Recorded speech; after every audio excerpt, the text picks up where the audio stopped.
Tika, tingnan mo ako. Ayan, teka. Tingnan mo, dali. Sabi ko, laki o, taba o. Dali, kakain ako. Harap. Alam mo, ha? Ayan. Punuta, yan. Mga kubra. Ay, kubra nga ba? Sawa o.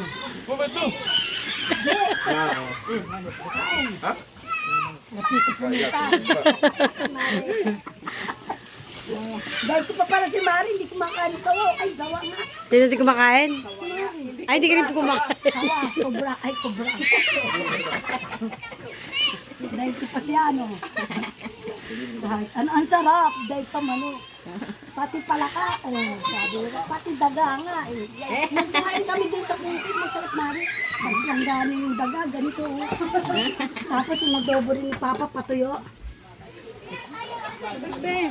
Thank you. Sige, picture mo yung daga ko. Sariw ka? Nakita ni Papa. Tol!